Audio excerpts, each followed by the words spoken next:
না মানে বলছিলাম মানে এইসব কিছুর কি দরকার ছিল বলুন তো? আরে তাতে কি হয়েছে, আমরা সামান্য মানুষ, তাই যতটুকু আয়োজন করতে পেরেছি ওই সামান্য মিষ্টিটুকুই আর কি।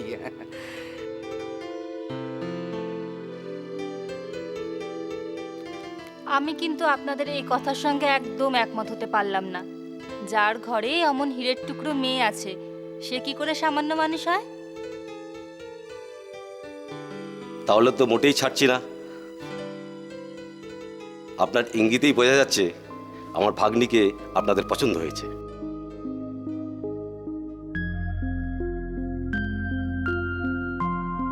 বলছিলাম, দেখুন, আপনাদের যেমন আমার মেয়েকে পছন্দ হয়েছে, ঠিক সেইভাবে মাধব বাবা জীবনকেও আমাদের খুবই পছন্দ হয়েছে। বলছিলাম যে আপনাদের যদি কিছু মানে পাওনা গন্ডার ব্যাপারে কিছু বলার থাকে। ছি ছি ছি ছি, এই পাওনা গন্ডার কথা কি বলছেন আপনি? যার ঘরে এমন হীরের টুকরো মেয়ে আছে যাকে আমরা বউ করে নিয়ে যাব, এরপর কি কিছু প্রয়োজন আছে?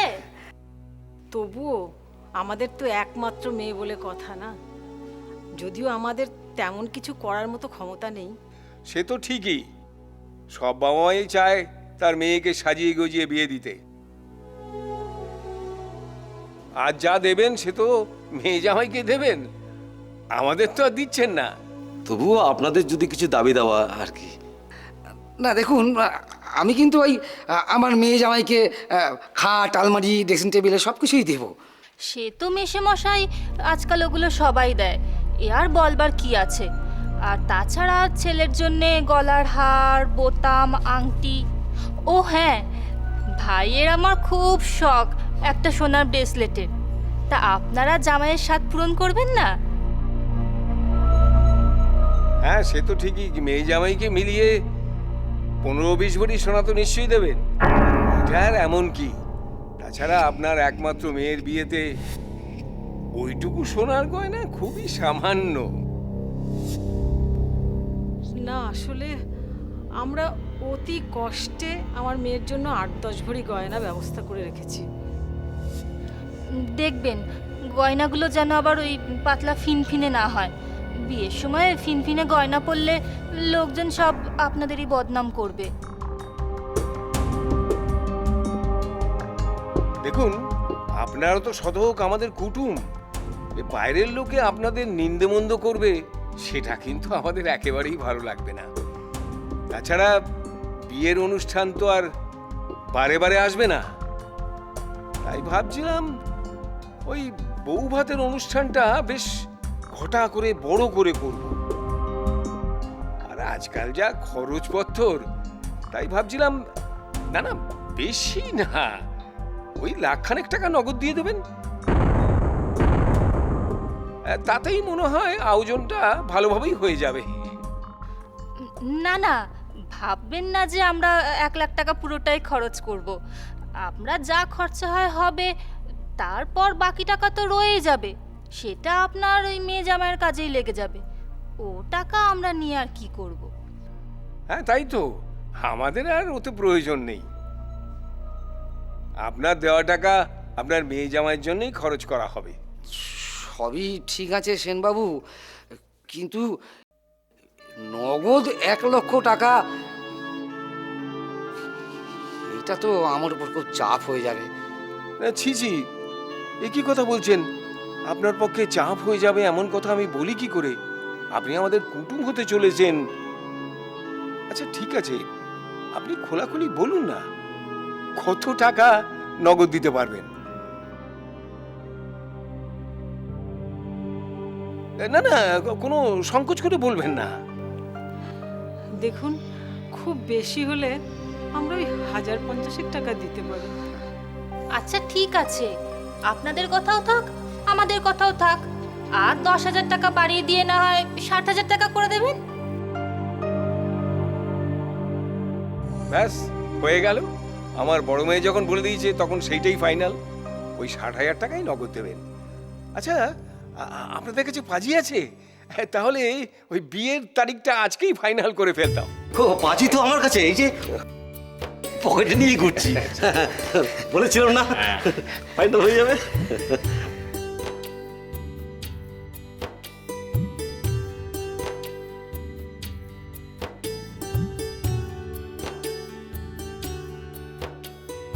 এই তো 25শে বৈশাখ 1409। এই দিনটা তো ভালো দিন। এই দিনটাতেই তাহলে আমরা শুভ কাজটা সেরে ফেলি, কি বলেন অসীম বাবু?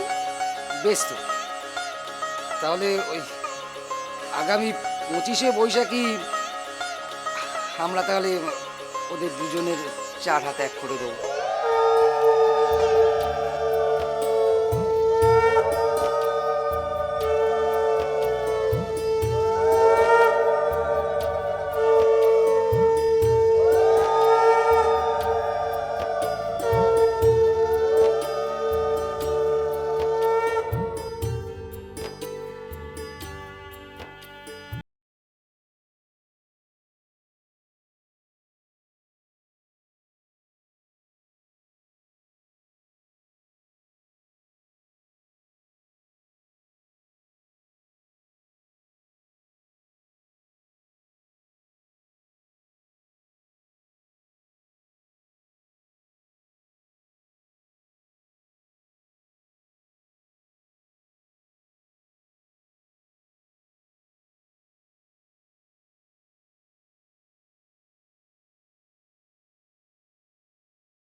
কি হলো?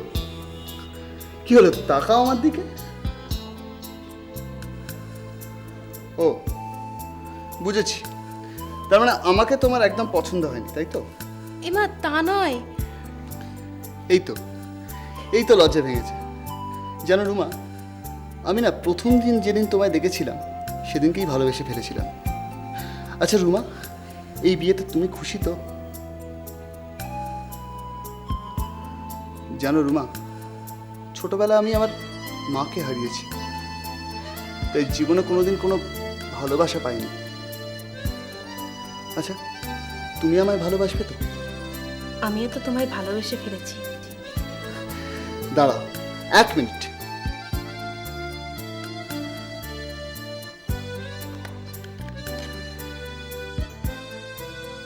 এইটা আমাদের ভালোবাসার প্রতীক হয়ে থাকবে। দাও তো দেখি, তোমার হাতটা দাও।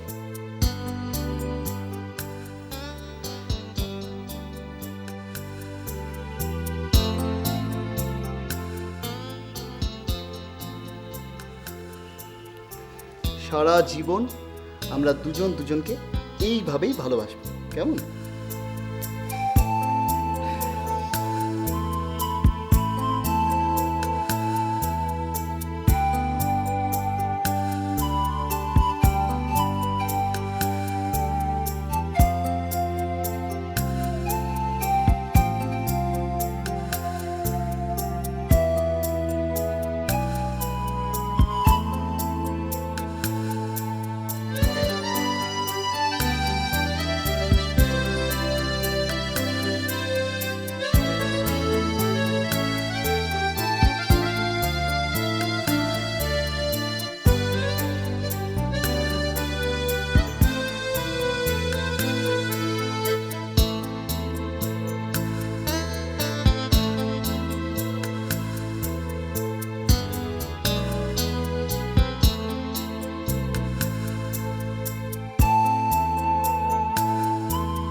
না রে, আসলে অনেকদিন ওকে নিয়ে কোথাও বাইরে যাওয়া হয়নি তো, তাই আর কি। ও তাই বুঝি তোর ধন্বন্তরী আবদার করেছে? না না, ও কিছু বলেনি। চুপ কর। বরের মাথা মুড়িয়ে দিব্যি ফুর্তি চলছে তাই না? ভিখিরি বাপটা তো কোনো দিন কিছু দিতে পারেনি, তাই আমার ভাইয়ের মাথাটা ভেঙে। না, আমি যেতে চাইনি, ওই আমাকে জোর করে নিয়ে গেছিল। নেকা, ভাজা মাছটি উল্টে খেতেও জানো না। আরে কেন ওকে এভাবে বলছিস? ও তো ঠিকই বলেছে, আমি ওকে জোর করে সিনেমা হলে দেখতে নিয়ে গেছিলাম। বাহ মাধব বাহ, তোর তো বেশ উন্নতি হয়েছে দেখছি, বউয়ের হয়ে সালিশি করছিস। তা বৌমা, তোমরা তো বাইরে থেকে ফুর্তি করে এলে, এই বাড়ির লোকগুলো কি খাবে একবার ভেবে দেখলে না? বিশ্বাস করুন বাবা, আমি আপনার ছেলেকে বলেছিলাম আমি এক্ষুনি ব্যাস, যে ফ্যামিলি থেকে এসছো শিক্ষা দীক্ষা তো তেমনই পাবে। যাও, তুমি ঘরে যাও। আচ্ছা আচ্ছা বাবা, কেন ওকে এভাবে বলছো কেন? আচ্ছা ও ছাড়া কি এ বাড়িতে আর রান্না করা কেউ নেই? দেখো বাবা দেখো, তোমার ছেলে বিয়ে করে কেমন ভেড়ুয়া হয়ে গেছে। চুপ কর দিদি। মাধব, এবার থেকে বউ নিয়ে কোথায় গেলে অবশ্যই আমার অনুমতি নিয়ে তবেই যাবে। বাবা তোমরা না। থাক, যা ঘরে গিয়ে বউ সেবা করবে যা।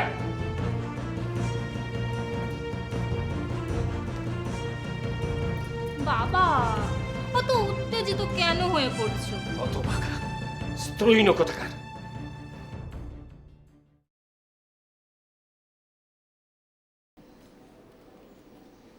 এই যে নবাব নন্দিনী, বাবা বলি মেয়েকে ঘুম পাড়াবার নাম করে এখানে কি করছেন? আপনার বিয়ের সময় আপনার বাবা কটা চিঠি করে পাঠিয়েছিল শুনি? আর তাছাড়া বাড়ির বাকি কাজগুলো কে করবে? তোমার মা? কোথায় কোথায় আমার মাকে ধরে টানো কেন শুনি? টানবে না, কথায় কথায় তোমার মা যেভাবে আমাদের বাড়িতে এসে হাজির হয়, আমার তো মনে হয় বাড়ির সব কাজ উনি এসে করে দিয়ে যাবে। কেন? আমার মা এই বাড়িতে কাজ করতে আসবে কোন দুঃখে? তাছাড়া হাতের সব কাজটাই তো করে এসেছি। কোন কাজটার বাকি আছে শুনি? ও মা, মুখে অনেক বুলি ফুটেছে দেখছি। এই, তোমার বাড়ির সব কাজ করা হয়ে গেছে তাই না? তাহলে আমি কি মিথ্যে কথা বলছি? তোকে আমার দিদি মিথ্যে কথা বলছে? দাঁড়া, তোর না মজা দেখাচ্ছে। দিদি, এই দিদি, কি হলো রে? অত চিৎকার চেঁচামেচি কিসের? কি আবার হবে? শোন শোন, এসে শুনে যা। তোর গুণধর ভাইয়ের বউ কি বলছে একবার শুনে যা। কি হলোটা কি? কি আবার হবে? শোন শোন, তোর গুণধর ভাই বউয়ের কথা শোন। বলে আমরা নাকি সবসময় মিথ্যে কথা বলি, আমরা নাকি মিথ্যুক। জি জি, আমি এবার তোমাদের এই কথা কখন বললাম যে তোমরা মিথ্যুক? মা গো মা, কি মিথ্যে কি মিথ্যে! এই মেয়ে ছেলে তো দিনে দুপুরে খুন করতে পারবে রে। বলি দয়া করে তোমাদের এই চিৎকার চেঁচামেচি করে নাটক করাটা বন্ধ করবে? আমার মেয়েটার ঘুম ভেঙে যাবে। এই শয়তান মেয়ে ছেলে, তুই কি বলতে চাস? হ্যাঁ, আমরা নাটক করি আর তোর বাড়ির লোকজনগুলো কি করে রে? বিয়ের সময় কত নাটক করলো, আর জিনিসপত্রগুলো দিয়েছে দেখো, যেন বিক্রির বাচ্চা। বর্দি ভাই, আপনারা তো জেনে শুনেই আমার সাথে আপনার ভাইয়ের বিয়ে দিয়েছিলেন, আর আপনারা যা যা চেয়েছিলেন আমার বাবা মা সাধ্য মতন তাই দেওয়ার চেষ্টা করেছিল। এখন কেন এসব কথা বলছেন? আর তাছাড়া আপনাকে না বলেছি যে যা বলার আমাকে বলবেন, আমার বাবা মা তুলে কথা বলবেন না একদম। মা গো মা, দেখেছিস দিদি, দেখেছিস মেয়ে ছেলে কিরকম কাল সাপের মতো ফোঁস করছে রে। করাচ্ছি, ওর ফোঁস করা আমি বার করছি। এত বড় সাহস! দাঁড়া, আজ যদি তোর বীজ দাঁত না ভেঙেছি তবে। কি করবেন আমাকে? আমাকে মারবেন? ওরে ও মাধব, কোথায় গেলি রে ভাই? একটিবার এদিকে আয়, এসে শুনে যা তোর গুণধর বউ আমাকে কি বলছে। কি হয়েছে দিদি? অনেকক্ষণ ধরে তোর চিৎকার চেঁচামেচি শুনতে পাচ্ছি। কি হয়েছে নাকি? কি আবার হবে?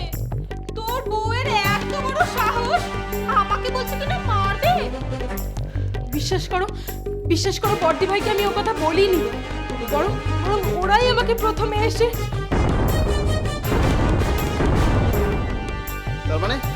তার মানে আমার দিদি বোন সব মিথ্যে কথা বলছে, এরা সব মিথ্যুক, তাই তো? আমি তো ও কথা একবারও বলিনি। তোমার বোনেরাই তো এসে আমার পায়ে পা লাগিয়ে ঝগড়া করছে, যা না তাই বলছে।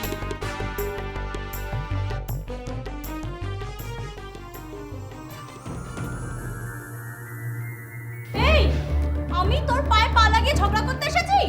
আমি তোকে যা নয় তাই বলেছি। দেখ, এবার তবে তুই দেখ পায়ে পা তুলে ঝগড়া করা কাকে বলে। দাঁড়া, বলে তুই খুব বেড়ে গেছিস রে, খুব বেড়ে গেছিস তুই। এটা শেষ দেখা যার মতো না, আমি খুব বেড়ে গেছি। এটা শেষ করে ফেলবো আজকে, আমি শেষ করে ফেলবো তোকে পুরো।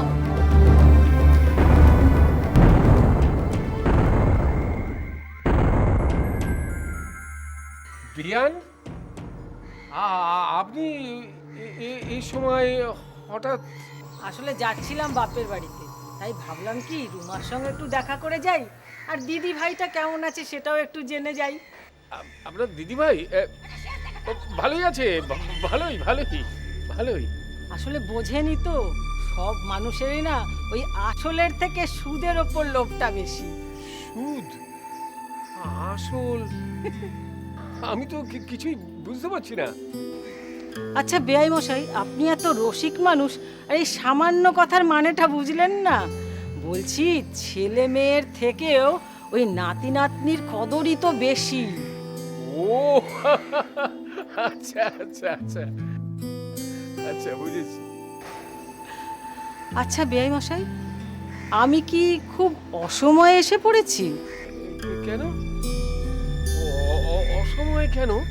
না, আপনি আমাকে ভেতরেও যেতে বলছেন না, দরজায় আটকেই কথা বলছেন, কেমন যেন একটা আমতা আমতা করছেন, আর সোজা সরল কথাতেও কেমন আটকে উঠছেন।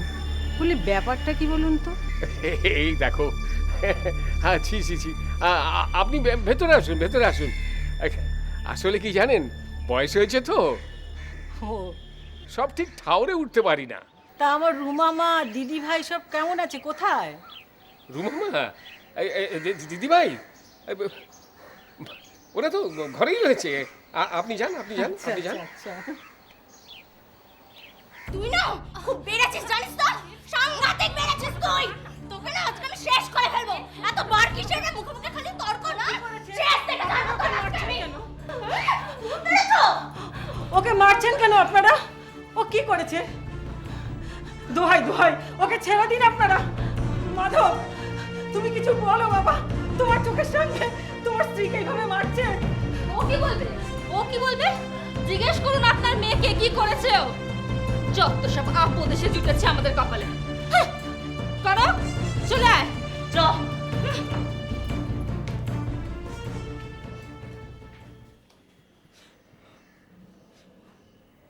দেখলে তো মা, ওরা সকলে আমার উপর কত অত্যাচার করে।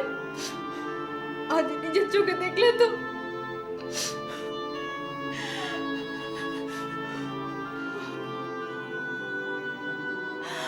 বাবা মাধব, তুমি চুপচাপ দাঁড়িয়ে দাঁড়িয়ে দেখলে বাবা। ওরা নয় অন্যায় ভাবে ওর উপর অত্যাচার করলো, কিন্তু তুমি তোমার স্ত্রীকে বাঁচাবে না বাবা। শুনুন, আমাদের পারিবারিক অশান্তির মধ্যে একদম নাক গলাতে আসবেন না। সে কি বাবা, তুমি ভুলে যাচ্ছ রুমা যেমন তোমার স্ত্রী তেমন আমারও মেয়ে। মেয়ে তো কি হয়েছে, যখন বিয়ে দিয়ে দিয়েছেন আপনার সব দায়িত্ব শেষ। আচ্ছা, যখন তখন মেয়ের বাড়িতে এভাবে চলে আসেন, আপনার লজ্জা করে না? কেমন মা? যান, চলে যান এখান থেকে।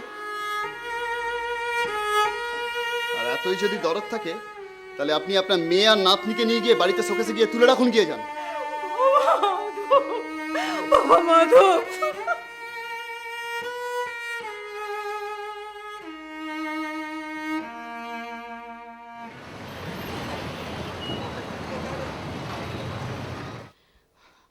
এইভাবে মেয়েটার উপর অত্যাচার চললে তো কোন দিন হয়তো মেয়েটা মরেই যাবে। না না, তুই কাজটা ভালো করিসনি মা। এই অবস্থায় রুমাকে ওই বাড়িতে ফেলে রেখে আসাটা তোর উচিত হয়নি।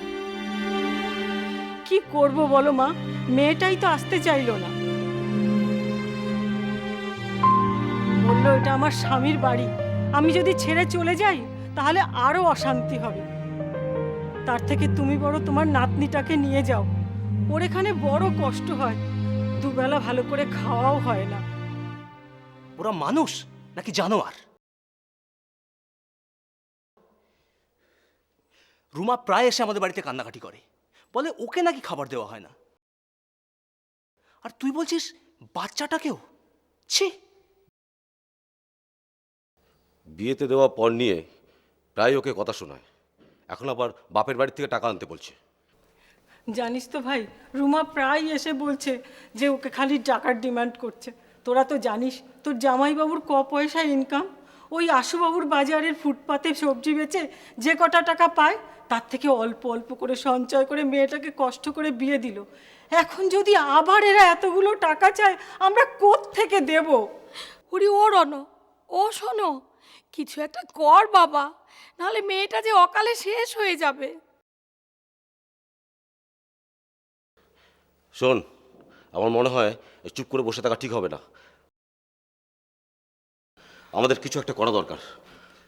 দাদা, আমি বলি কি, আমাকে আর মির্জাকে তো এখন একটু বেরোতে হবে, হাতিবাগান যাব। তুই এক কাজ কর, তুই দিদিকে নিয়ে একবার পার্টি অফিসে যা, গিয়ে ওদেরকে সব খোলাখুলি বল, দেখবি ওরা ঠিক একটা কিছু ব্যবস্থা করে দেবে। হ্যাঁ বড়দা, শোনো ঠিকই বলেছে। তোরাও চল না রে ভাই একবার। হ্যাঁ রে দিদি, তুই এত ঘাবড়াচ্ছিস কেন? বড়দা তো যাচ্ছে তোর সাথে, দেখবি ঠিক একটা কিছু ব্যবস্থা করে দেবে ওরা, সব ঠিক হয়ে যাবে।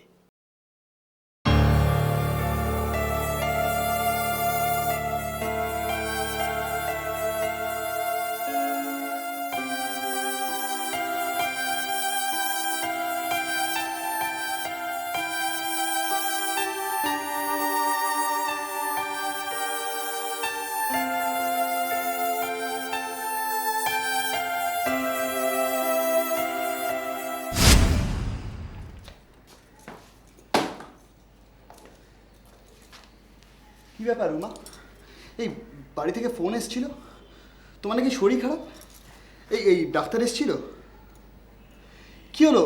আরে কিছু বলবে তো? আরে আমি তো চিন্তায় পড়ে গেছিলাম, কিছু বলো। তুমি তুমি হাসছো? আরে কি, কিছু বলো না আমাকে, আমার তো মাথায় কিছু ঢুকছে না।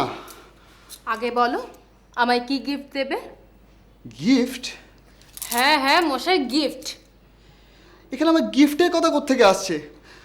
আরে রুমা প্লিজ আমার সাথে এরমভাবে হেয়ালি করো না, কি হয়েছে বলো না। কারণ আমি তোমায় একটা গিফট দেবো, সেই জন্য তোমাকেও আমায় একটা গিফট দিতে হবে। এই এই এবার কিন্তু বাড়াবাড়ি হচ্ছে। হ্যাঁ, এই প্লিজ প্লিজ বলো না আমাকে, প্লিজ কি হয়েছে বলো। কারণ আপনি বাবা হতে চলেছেন। মানে? মানে আমাদের মাঝখানে একটা ছোট্ট ফুটফুটে রুমা! এখন আমার কাছে একদম আসবে না। কিন্তু কেন? কারণ উনি রাগ করবে।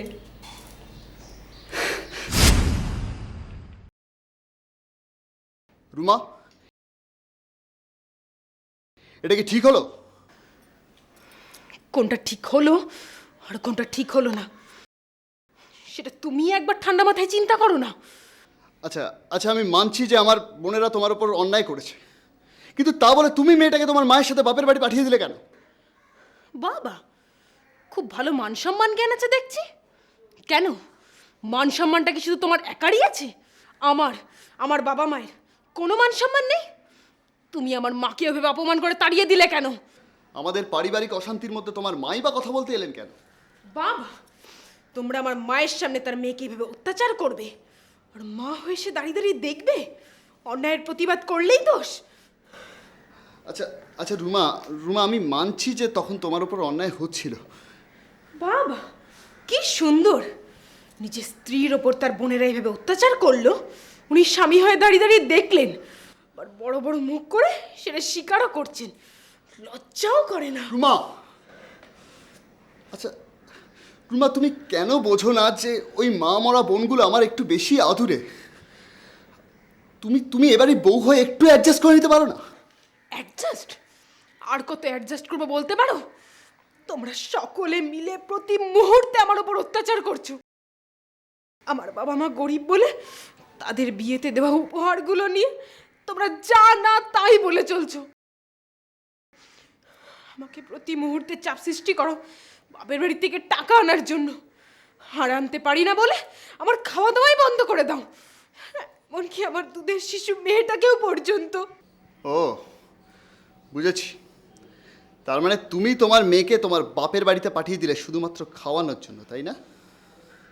আচ্ছা এই শোনো, আমি না সরকারি কর্মচারী। হ্যাঁ, সরকারি বাস চালিয়ে প্রতি মাসে 12,000 টাকা রোজগার করি। তারপরে উপরিত আছেই তোমার বাবার মতো অ্যাটলিস্ট ফুটপাতে সবজি বিক্রি করে পয়সা রোজগার করি না। ওই রকম 5-5টা বাচ্চাকে খাওয়ানোর মতো ক্ষমতা রাখি আমি। ছাড়ো ছাড়ো, তোমার ওই বড় বড় বুলি আমার অনেক শোনা আছে, কর কত কি মুরত আমার ভালো মতন জানা আছে। কি বললে তুমি? কি বললে? কি বললে তুমি? খোকা, অনেকক্ষণ ধরে আমি তোদের নাটক শুনছি। আচ্ছা তুই কি পাগল হয়েছিস? এইভাবে মারধর করে শেষকালে খুনের দায়ে পড়বি? শোন, তুই সরকারি চাকরি করিস, ওই মেয়ে ছেলে যদি থানায় গিয়ে তোর নামে ডায়েরি করে, তোর চাকরি নিয়ে টানাটানি করবে না? আমি বলি কি, মারধর করে কোনো লাভ নেই। তোর বইয়ের যখন এতই গরম, নিজের মেয়েকে বাপের বাড়ি পাঠিয়ে দিচ্ছে শুধু দুটো ভালো মন্দ খাওয়ার জন্যে, তেমনি আমি বলি কি, ওকে বল বাপের বাড়ি থেকে টাকা নিয়ে আসতে, নইলে এ বাড়িতে ওর খাওয়া বন্ধ। যেমন কুকুর তার তেমনি মুগুর। শোন, এই শুধু হাতে মারলেই হয় না, ভাতে ভাতে মারতে হয়, বুঝলি? ভাতে।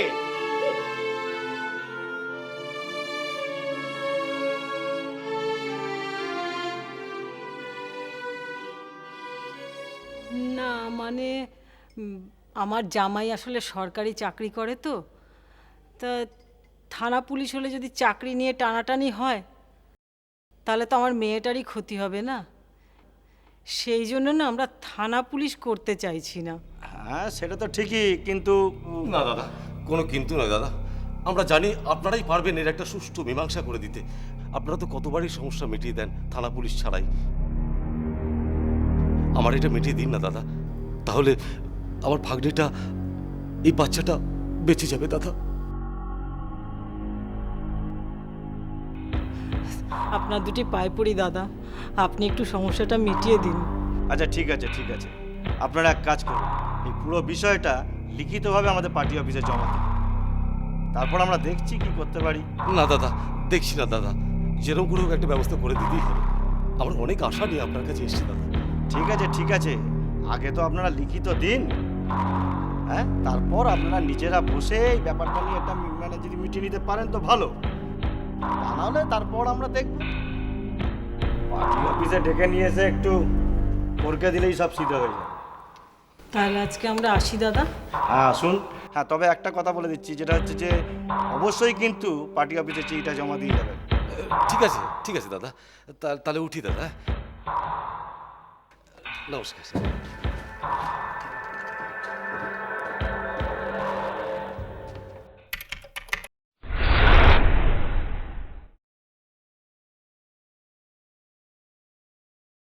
মা আমি তাহলে আসি। সে কি বাবা, এক্ষুনি চলে যাবে কেন? বসো, খাওয়া দাওয়া করে তারপর নয় যে ওখন। না মা, বললাম না আমার ডিউটি আছে। আরে আজকে না হয় ডিউটিতে নাই বা গেলে। না তা হয় না। থাকোই না, মা যখন এত করে বলছে। তোমার কি মাথা টাথা খারাপ নাকি? হ্যাঁ, তোমার ডেলিভারির সময় কতদিন ছুটি নিতে হয়েছিল বলো তো? আমার আর ছুটি পাওনা আছে। এবার যদি ছুটি নিয়ে আমার মাইনে থেকে কাটা যাবে সবটা, তখন দুটো বাচ্চাকে খাওয়াবো কি আমি? ঠিক আছে, তুমি যাও। তোমার যখন সব ছুটি শেষই হয়ে গেছে, তাহলে ডিউটি কামাই করে কোনো লাভ নেই।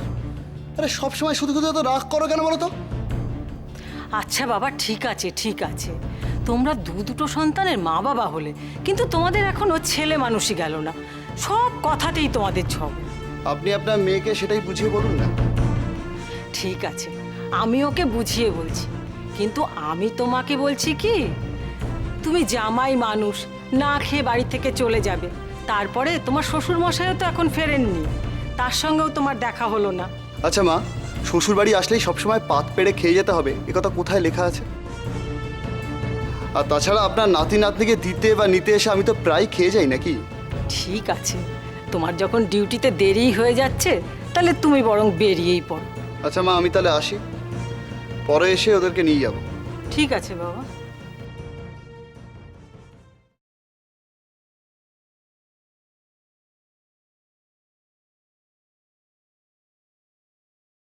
যা মা, তুই এবারে কাপড়টা চেঞ্জ করে নে, আমি বরং দাদু ভাই দিদি ভাইকে খাবারটা রেডি করে দিই।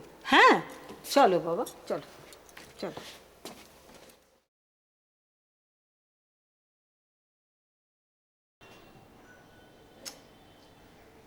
এই কনক, মা কনক, এদিকে একবার আয় তো। যাচ্ছি। হ্যাঁ বলো, কি হয়েছে? দেখ তো এই সময় আবার কে এলো। দেখছি, দাঁড়াও।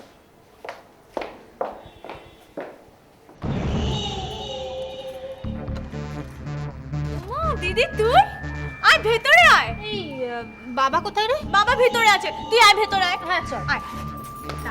দরজাটা বন্ধ কর। হ্যাঁ করছি। শোনা মাঝে, আয় আয় আয়। বাবা কি করছো? এই তো দেখতেই তো পাচ্ছিস, কাগজ পড়ছি। তা তোমার নবাব নন্দিনী পুত্রবধূটি কোথায়? হ্যাঁ, কোন রাজকার্য করছেন তিনি? এ তো বাপের বাড়ি চলে গেছে রে। ও, বাপের বাড়ি গেছে, সে তো ভালো কথা। তো ফ্ল্যাট কেনার টাকাটার কথা বলে দিয়েছো তো ভালো করে। কবে আনবি সেই টাকাটা বাপের বাড়ি থেকে? আমি তোর ভাইকে বলে দিয়েছি, তোর ভাই তো বললো তেমন হলে ও নিজে গিয়ে শ্বশুর শাশুড়ির সঙ্গে কথা বলে আসবে। ছাড়ো তো তোমার গুণধর ছেলের কথা, ও একটা আস্ত বউ ভেড়ুয়া। ও বলবে ওর শ্বশুর শাশুড়িকে ফ্ল্যাট কেনার টাকার কথা। যা বলেছিস, কিন্তু কি করি বলতো? এই মেয়ে ছিল তো পাথরের মতো শক্ত, অত্যাচার তো কম করি না, খাওয়া দাওয়া পর্যন্ত বন্ধ। তাতেও কি বাপের বাড়ি থেকে টাকা এনে আমাদের দিয়েছে? বরং আমার মনে হয় তোর ভাইয়ের মাথায় হাত বুলিয়ে ওর মাকে টাকা দেয়। নইলে দেখিস না, ওই যখন তখন ওর মা এখানে এসে হাজির হয়, তোমার ছেলেই বা কোন অংশে কম যায় বাবা?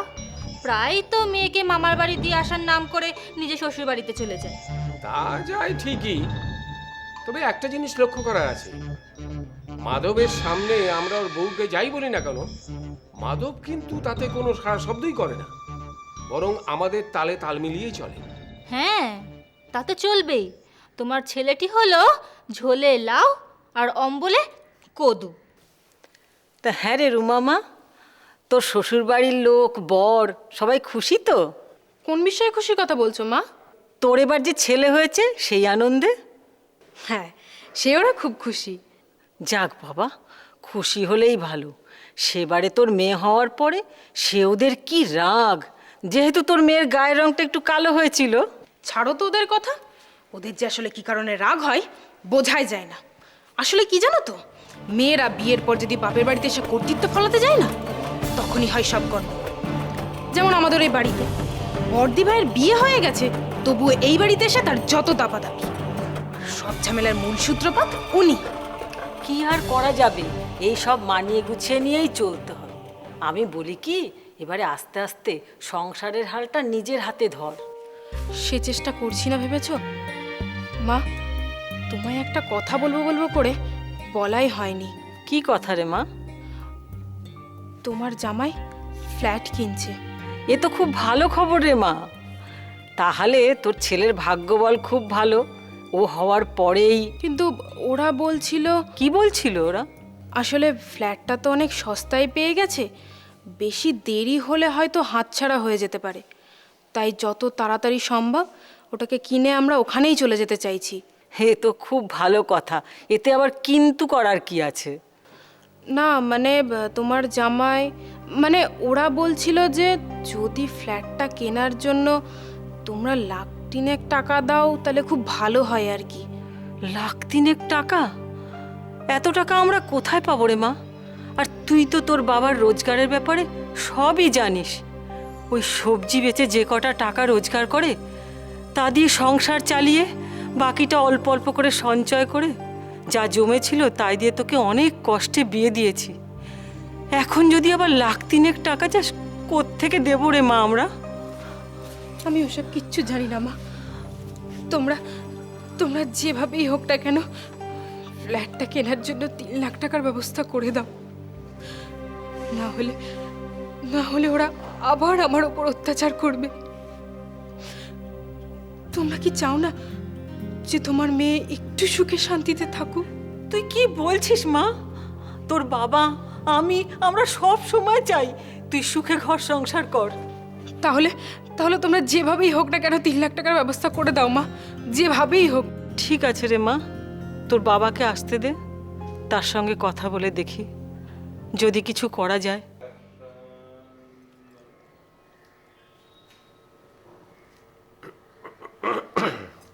আরে মাধব, কদ্দূর কি হলো রে?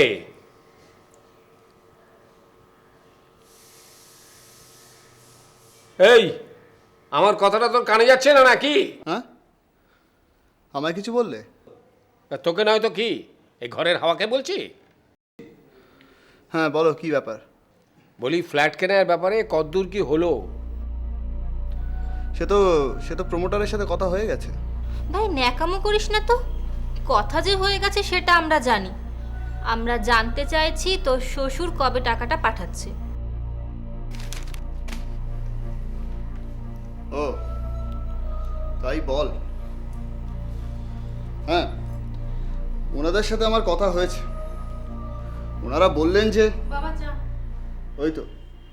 ওই তো রুমা এসছে, ওকেই জিজ্ঞেস কর, ওই সব কথা তোদের বলে দেবে। বৌমা, তোমাকে যে কারণে বাপের বাড়ি পাঠানো হয়েছিল সে ব্যাপারে তোমার বাবা মার সঙ্গে কোনো কথাবার্তা হয়েছে? হ্যাঁ বাবা, আমি আমার বাবা মায়ের সাথে কথা বলেছি। তা তারা কি বললেন? মা বলছিল যে একসাথে 3 লাখ টাকা বললেই তো আর সঙ্গে সঙ্গে দেওয়া সম্ভব নয়। তার মানে তারা টাকাটা দেবেন না? না তা নয়, তবে বলছিল চেষ্টা করবে, কিছু টাকার ব্যবস্থা তো অন্তত করেই দেবে। মানে কিছু টাকা মানে কি? তোমার বাবা মা কি মনে করেছে আমরা ভিখিরি যে 10-20 হাজার টাকা দিয়ে সাহায্য করবেন? অমনভাবে বলছো কেন দিদি? তোমরা যেমন ভিখারি নও, আমার বাবা মাও তো জমিদার নয় যে বলার সাথে সাথেই লাখ লাখ টাকা ঘর থেকে বার করে দেবে। আরে বাবা, টাকাটা কি আমি আমার জন্য চেয়েছি? বলেছি তো তোমার ভালোর জন্য। ফ্ল্যাটটা হলে তো তোমারই হবে নাকি? সেটা আমার বাবা মা খুব ভালোই বোঝে, আর বোঝেন বলেই টাকাটার ব্যবস্থা করে দেবেন বলেছে। আর শোনা, তুই একটু চুপ কর দেখি। আমি বৌমা থেকে শুনিনি ও বাবা মা ঠিক কি বললেন। তা হ্যাঁ গো বৌমা, টাকাটা দেবার ব্যাপারে তোমার বাবা মা ঠিক কি বললেন বলো তো? আমি আমার বাবা মাকে সব বুঝিয়েই বললাম যে এত সস্তায় ফ্ল্যাট পাওয়া খুবই মুশকিল। তাই তোমরা যদি 3 লাখ টাকার ব্যবস্থা করে দাও তাহলে আমরা ফ্ল্যাটটা কিনতে পারি। তাই বাবা বললেন যে এত বড় সুযোগটা হাতছাড়া করিস না, তোর বরকে বল যেভাবেই হোক না কেন টাকার ব্যবস্থা করে ফ্ল্যাটটা কিনে নিতে। আমরা যত তাড়াতাড়ি পারি টাকার ব্যবস্থাটা করে দিয়ে দেব। 3 লাখ টাকা না হোক, যতটা সম্ভব বেশি টাকার ব্যবস্থাই করে দেব। তা বেশ, তা বেশ। বেশ মানে? আচ্ছা বাবা, প্রমোটার কি বসে থাকবে নাকি টাকাটা যতক্ষণ না দিতে পারবো তার জন্য? যে কোনো লোক এসে যখন তখন ফ্ল্যাটটা বুকিং করে নেবে। এরপর তোমরা কি মনে করেছো অত সস্তায় আর ফ্ল্যাট পাবে? আরে ঠিক আছে ঠিক আছে, অত টেনশন কেন কি আছে? আমি 1,00,000 টাকা না হয় কোথাও থেকে ধার নিয়ে নেব, তারপরে রুমার বাড়ি থেকে যখন টাকাটা পাবো তখন না হয় ওই শোধ দিয়ে দেবো। কি আছে? দেখ, যা ভালো বুঝিস কর। আমি বাবা কেন শুধু শুধু, এমনিতেই তোর নবাব নন্দিনী বউ আমাকে সহ্য করতে পারে না। বিয়ে হয়ে গেছে, তাও তোদের এখানে এসে পড়ে থাকি বলে পাড়ার লোককে কত কথা বলে। আমার আর কি, যা হবে তোদেরই তো হবে, আমার থোড়ি কিছু হবে। আমি কেন শুধু শুধু খারাপ হব? সেটাই ভালো দিদি, তুমি যত কম কথা বলো ততই মঙ্গল। মঙ্গল আর কি করে হবে মঞ্জুলি? বিয়ের পর থেকে শ্বশুরবাড়ির লোকেরা আমার মেয়েটার উপর অত্যাচার চালিয়ে যাচ্ছে, বারবার করে চাপ দিচ্ছে যে বাপের বাড়ি থেকে আরো আরো টাকা আনবার জন্য। কি আর বলবো বলো, সবই নিয়তি। তাই আমি বলি কি, চলো না তুমি আর আমি দুজনে মিলে ওদের বাড়িতে যাই, ওদের নতুন ফ্ল্যাটে গিয়ে ওদের বলে আসি যে টাকাটা আমরা কিছুদিনের মধ্যেই জোগাড় করে দেব। তাহলে হয়তো ওরা একটু আশ্বস্ত হবে, বুঝলে? না মঞ্জুরি, তুমি একদম আমাকে ওখানে যেতে বলবে না। এত কিছু ঘটনা ঘটে যাওয়ার পর ওদের ওখানে যেতে আমার অপমানিত বোধ হয়। শোনো না, আমরা হচ্ছি ওর মা বাবা, আমাদের এত মান অপমান বোধ থাকলে চলে? আমাদের যে অনেক কিছু সহ্য করতে হয় গো। সহ্য তো অনেক করেছি মঞ্জুরি, আর সহ্য করেছি বলেই তো এখনো পর্যন্ত। মোট কথা, তুমি ওদের ফ্ল্যাটে যাওয়ার জন্য আমাকে একদম পিড়াপিড়ি করবে না, বরঞ্চ তুমি একটা কাজ করো, তুমি ওদের গিয়ে বলে আসো যে আমি 2-1 সপ্তাহের মধ্যেই টাকাটা ব্যবস্থা করে পাঠিয়ে দেবো।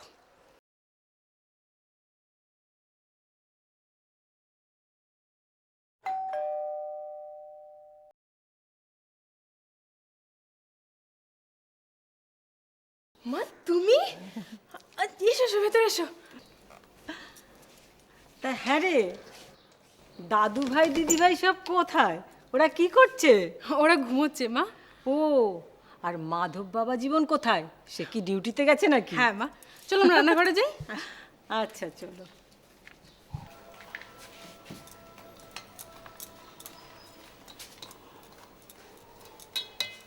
তা হ্যাঁ রে মা, তোর আর এখন কোনো সমস্যা নেই তো? সব ঠিকঠাক আছে? আর ঠিকঠাক, আমি তবেই সব ঠিকঠাক হবে মা। ছি, চুপ কর মুখপুরি, এমন কথা বলতে আছে? কচি কচি দুটো ছেলে মেয়ে তোর। ওদের মায়ের জন্য তো কিছু করতে পারছি না, না হলে হয়তো কবেই। চুপ কর। আমি বাঁচতে চাই মা, আমি ভালোভাবেই বাঁচতে চাই। কাঁদিস না মা, কাঁদিস না, দেখবি সব ঠিক হয়ে যাবে। জানো মা, তোমরা টাকাটা এখনো দাওনি বলে ওরা আমার উপর কত অত্যাচার করে। দিন রাত ওদের লাঞ্ছনা গঞ্জনা সহ্য করতে করতে আমি একেবারে শেষ হয়ে গেলাম মা। এই তো তোর বাবা বলেছে 2-1 সপ্তাহের মধ্যেই টাকাটা ব্যবস্থা করে দেবে।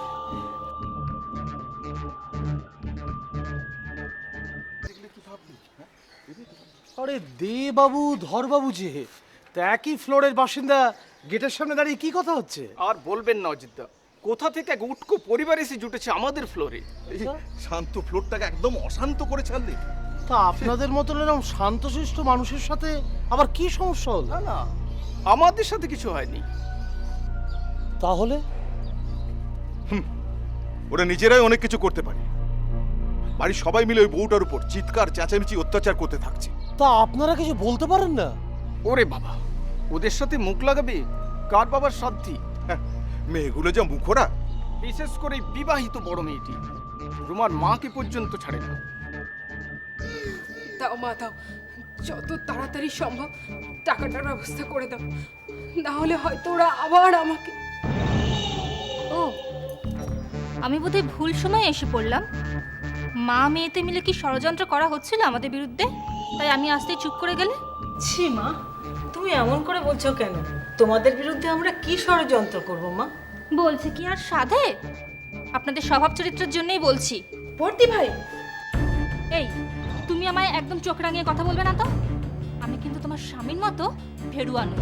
চুপ করে যা রুমা, ও তো তোর দিদির মতন, ও তো তোকে বকাঝকা করতেই পারে, ওর সম্পূর্ণ অধিকার আছে মা। আপনি আমাদের ননদ ভাজের কথার মধ্যে কেন কথা কাটছেন? না মানে আপনি আপনার সোহাগের কেলটি নাতনিকে নিতে এসেছেন বুঝি? তাহলে তাকে নিয়ে কেটে পড়ুন না। না, আমি আসলে এসেছিলাম মেয়ের সঙ্গে একটু দেখা করতে, আর ওই ফ্ল্যাটের টাকাটা 2-1 সপ্তাহের মধ্যে দিয়ে যাব, সেটা জানাতে। ও, টাকাটা দেবেন সেটা আবার জানাতে এসেছেন। আমি তো ভাবলাম দিতে এসেছেন। দিচ্ছি দেব করে তো অনেক দিন হয়ে গেল। আপনাদের নাটক আমরা বুঝি না, না?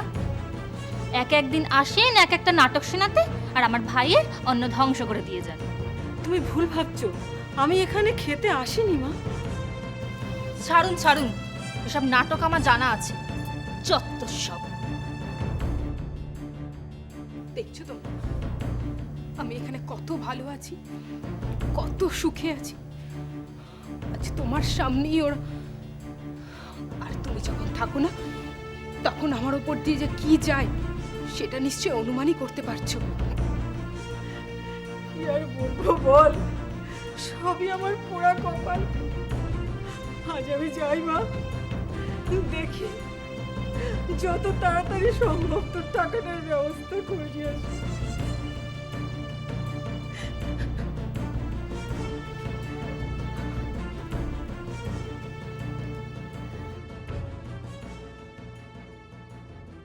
আরে ওই তো রুমার মা আসছে। না না, এ তো ভালো বিষয় নয়। আপনি কি রুমার মা? দেখি আপনি এত কাঁদছেন কেন? কি আর বলবো, আমার পোড়া কপাল। মেয়েটাকে এমন জায়গায় বিয়ে দিয়েছি, দিনের পর দিন মেয়েটার উপর অত্যাচার বেড়েই চলেছে। দেখলেন অজিতদা, উনি একটু সময়ের জন্য এসেও কাঁদতে কাঁদতে বাড়ি ফিরছেন। তাহলে আমাদের দুজনার সারাদিন কি অবস্থা হয়? একই ফ্লোরে থাকি, না পারি কিছু বলতে, না পারি সহ্য করতে। আপনাদের দুটি পায়ে পড়ি, আপনারা সব সময় এখানে থাকেন। আমার মেয়েটার উপর খুব অত্যাচার হচ্ছে, আপনারা ওকে বাঁচান না। আপনি এক কাজ করুন, অজিতদা আমাদের এলাকার গণ্যমান্য লোক, ওনাকে সমস্ত ব্যাপারটা খুলে বলুন। আমার মেয়েটাকে মেরে ফেলবে, আপনারা কিছু করুন। সারাক্ষণ অত্যাচার করছে, গলা টিপছে, চুলের মুঠি ধরছে। আপনারা একটু। না না, ঠিক আছে ঠিক আছে।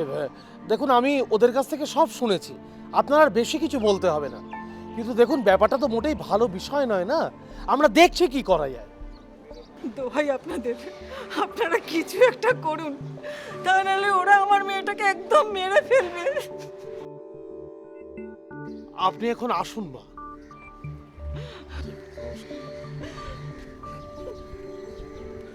সত্যি এই ফ্ল্যাট কালচারের দৌলতে কি সব যে লোকজন এলাকায় আসতে শুরু করেছে না, শান্ত এলাকাটাকে একেবারে বিষিয়ে তুলেছে এই ফ্ল্যাট কালচার। এই না মঞ্জুলি, এখানে পুরো 1.5 লক্ষ টাকা আছে। তুমি আজই গিয়ে রুমামাকে টাকাটা দিয়ে এসো। ওরা যে বলেছিল 3 লাখ টাকা। চাইতে তার কোনো ট্যাক্স লাগে না? আমাদের মতন পরিবারের কাছে 3 লক্ষ টাকা জোগাড় করা যে কত কষ্টের, সেটা আমি 1.5 লক্ষ টাকা জোগাড় করতে গিয়ে হাড়ে হাড়ে টের পেয়েছি। সবই তো বুঝি গো, কিন্তু চোখের সামনে যখন মেয়েটার উপর অত্যাচার হয় তখন বড় ভয় হয়। ও কিচ্ছু হবে না মঞ্জুলি, এই সমস্ত মানুষের চাহিদা তুমি সারা জীবনে পূরণ করতে পারবে না। যত দেবে তত চাইবে। আমি শুধু টাকাটা আমার সাধ্য মতো জোগাড় করে দিলাম আমার মেয়ের সুখের জন্য। তুমি একটা কাজ করো, তুমি এই টাকাটা দিয়ে এসে ওদের ঠান্ডা করার ব্যবস্থা করো। ঠিক আছে, দেখি কি হয়। এটা তো আগে দিয়ে আসি, তারপর ভগবান জানেন। কি মাত্র 1.5 লক্ষ টাকা? তোমার বাবা মা আমায় ভাবেটা কি? বলেছিলাম 3 লক্ষ টাকার কথা, তার জায়গায় 1.5 লক্ষ টাকা দিয়ে কি আমার উপর দয়া করছেন নাকি? 1.5 লাখ টাকাটা তোমার কাছে মাত্র হতে পারে, সেটা আমার বাবা মায়ের কাছে অনেক। আর আমার বাবা মা যা পেরেছেন তাই দিয়েছে। তুমি বড্ড বেশি মুখোমুখি কথা বলো। সে বিয়ের সময় থেকে দেখে আসছি তোমার বাবা মা চালাকি। আমরা যখন যা চেয়েছি অর্ধেক দিয়ে আমাদের মুখ বন্ধ করার চেষ্টা করেছি। আমি তোমাকে তখন বারবার করে বলেছিলাম, তখন তো আমার কোনো কথাই তোমরা শুনলে না, সবাই মিলে আমাকে চুপ করিয়ে দিলে। এদের তোমরা না চিনলেও আমার চিনতে এতটুকু বাকি নেই। এখন আমি কি করব? তোমার বাবা মার ভরসায় আমি 3 লক্ষ টাকা ধার নিয়েছিলাম। এখন এই 1.5 লক্ষ টাকা নিয়ে আমি কার মুখ বন্ধ করবো বলো তো? কেন তুমি আমার বাবা মায়ের উপর ভরসা করতে গেছিলে কেন? ওনারা কি তোমাকে দাসখত লিখে দিয়ে গেছিল নাকি 3 লাখ টাকা দেওয়ার জন্য?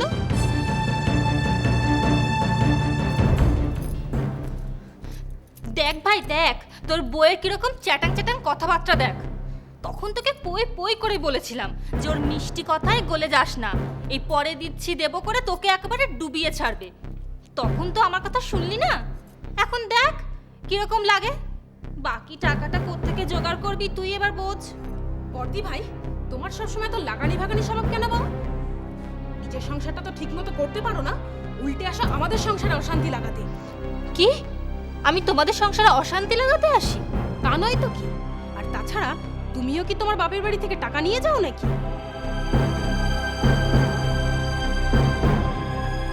দেখছিস ভাই, দেখ তোর বউ আমাকে কি সব কথা শোনাচ্ছে। আমি নাকি তোদের বাড়ি থেকে টাকা পয়সা নিয়ে যাই। আজ আমার মা নেই বলে এসব কথাও শুনতে হচ্ছে। ঠিক আছে, আমি চলে যাচ্ছি, এক্ষুনি চলে যাচ্ছি, আর কখনো আসবো না তোদের বাড়িতে। এই শোনা, তুই কোথায় যাচ্ছিস? বাইরের একটা মেয়ে ছেলে কি না কি বললো, আর তুই রাগ করে বাড়ি ছেড়ে চলে যাচ্ছিস কেন? এই বাড়িটা কি ওর বাপের দেওয়া বাড়ি নাকি? ঠিকই তো দিদি, তুই কোথায় যাচ্ছিস?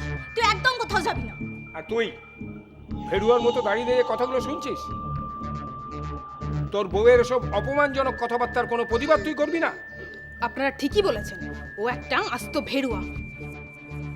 ভেড়ুয়া না হলে কি আর? কি তোর এত বড় সাহস?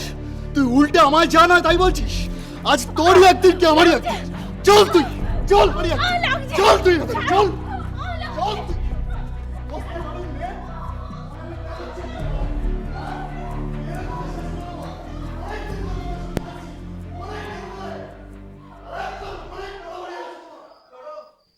বলছিলাম বাকি 1.5 লক্ষ টাকার জন্য রুমা শ্বশুরবাড়ির লোকজন কিছু বললো?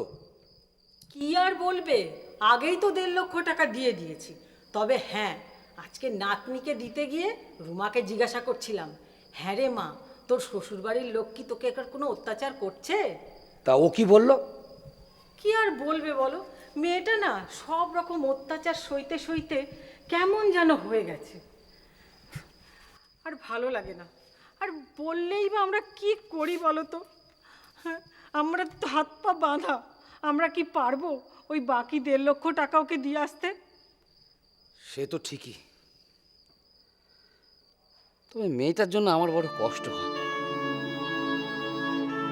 এখন মনে হচ্ছে যে এত তাড়াহুড়ো করে মেয়েটার বিয়ে না দিলেই পারতাম, বেশ তো ছিল আমাদের কাছে। তা বললে হয়? মেয়ে হয়ে জন্মেছে, হ্যাঁ একদিন না একদিন কোথাও না কোথাও তো বিয়ে দিতেই হতো, শ্বশুরবাড়ি পাঠাতেই হতো। হ্যাঁ তা ঠিক, কিন্তু আমাদের তো একমাত্র আদরের মেয়ে, ওকে যে এইভাবে জলে পড়ে যেতে হবে সেটা ভাবলেই আমার বড় কষ্ট হয়। সবই আমাদের কপাল গো, সবই আমাদের কপাল। আমরা কি বিয়ের আগে একবারও ভেবেছিলাম যে এই পরিবারটা এরকম হতে পারে? তবু আমাদের আরো কয়েকটা সম্বন্ধে দেখি ওর বিয়েটা দেওয়া উচিত ছিল। তুমি কি ভাবছো বাচ্চা শাকে পোকা পড়ে না? আরো সম্বন্ধ দেখে ওকে যদি বিয়ে দিতাম এর থেকেও যে খারাপ হতো না তার কি কোনো গ্যারান্টি দিতে পারতে বলো? মঞ্জুরি, এর থেকেও আরো খারাপ পরিবার আছে বলে তোমার মনে হয়? আমি জানি না গো, আমি বলতে পারবো না, তবে আমি জানি কপালের লিখন সে তুমি যাই করো না কেন খণ্ডাতে পারবে না। এখন আমাদের শুধু কপাল আর ভাগ্যের দোহাই, এই সান্ত্বনা নিয়ে বাঁচতে হবে। যাবে, তুমি এখন শুয়ে পড়ো, কাল আবার আমার সকাল সকাল বাজার যাওয়ার আছে। আসলে কি জানো তো, মেয়েটার জন্য না আমার বড় ভয় হয় গো। জানি না ওর কপালে কি আছে, ভগবান ওকে রক্ষা করো। এই শুনছো, কে না দরজায় আওয়াজ করছে? আরে বাবা কেউ না, ওই ইঁদুর ফিদুর লাফালাফি করছে। আপনাদের একটা খবর দেওয়ার আছে। ওই শোনো না, বলছে নাকি কি একটা খবর দেওয়ার আছে। দুধ বাবা, এত রাত্রে আবার কে কি খবর দেওয়ার আছে?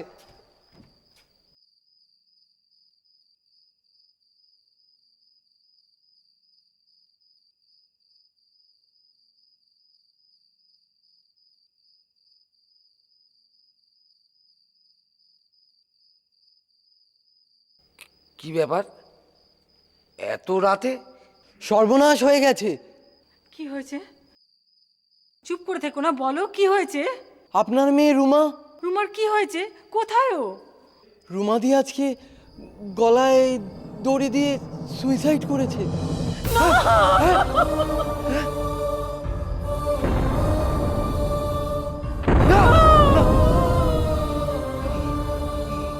কি করে সম্ভব?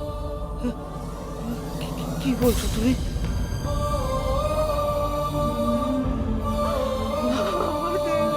সুইসাইড করতে পারে না।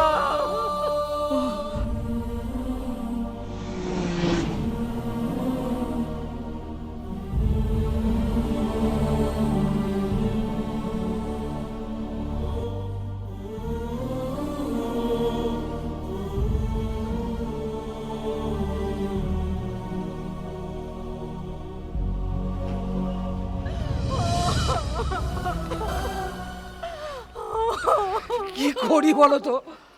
আমি তো কাউকে দেখতে পাচ্ছি না, কাকে কি জিজ্ঞাসা করবো? আমার মাথায় কোনো কাজ। আপনারা রুমা বৌমার মা বাবা না?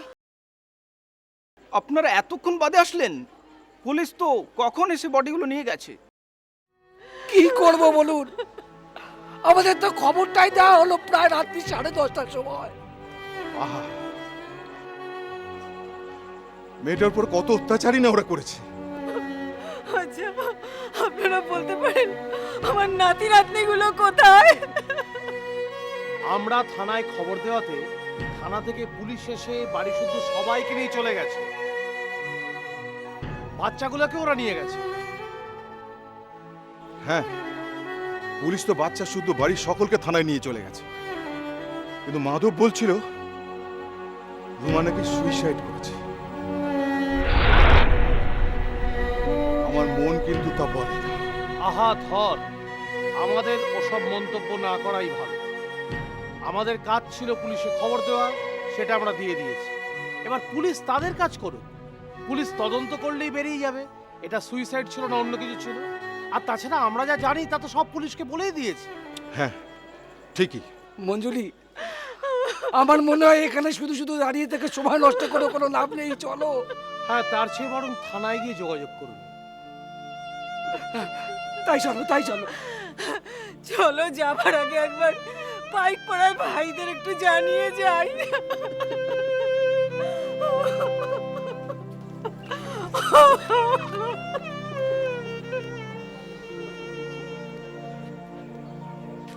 চলো ধর, আমরাও যাই। আমাদের আর এসব উটকো ঝামেলা থেকে লাভ নেই, বুঝলে? তার থেকে যে যার নিজের ঘরে যাই সেই ভালো। অনেক ঘরের খেয়ে বনের মোষ তাড়িয়েছি, বুঝলে? চলো চলো চলো চলো চলো।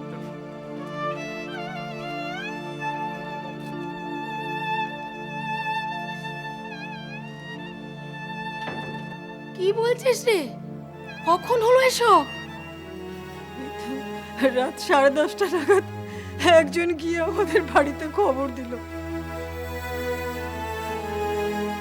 তোরা ও বাড়িতে গিয়েছিলি? হ্যাঁ, গিয়েছিলাম।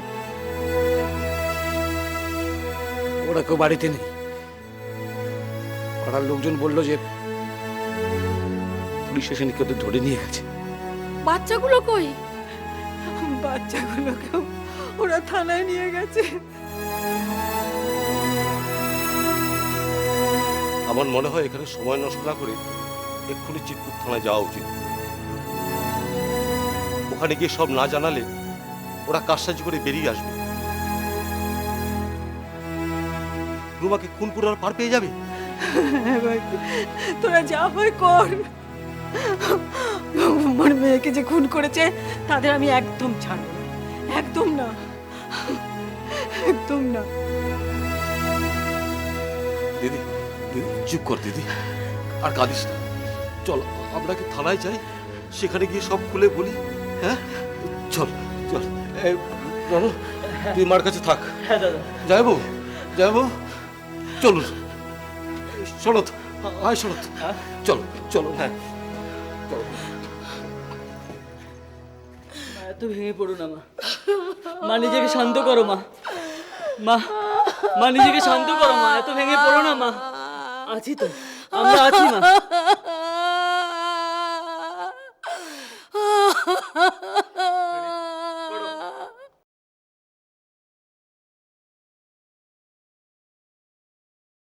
আপনার মেয়ে যে সুইসাইড করেনি, ওকে জোর করে মেরে ফেলা হয়েছে, এই ব্যাপারে আপনারা এত নিশ্চিত হলেন কি করে? স্যার, ওরা আমার মেয়ের পর খুব অত্যাচার করতো স্যার। ওরা মানে কারা? আমার জামাই মাধব সেন, তার বাবা অখিল সেন, আর ওর 2 বোন সোনা আর কনক সেন। ওর বড় বোন সোনা তো বিবাহিতা। হলে কি হবে স্যার, ও বেশিরভাগ সময় তো এই বাড়িতেই থাকতো, আর আমার মেয়েটার উপর অত্যাচার করতো। আপনার মেয়ের কি প্রেম করে বিয়ে হয়েছিল? না স্যার, ওকে আমরা সম্বন্ধ দেখে বিয়ে দিয়েছিলাম। তাহলে অত্যাচার কেন করতো? স্যার, বিয়ে তো ওরা যা চেয়েছিল তাই দিয়েই আমরা বিয়ে দিয়েছিলাম। তবুও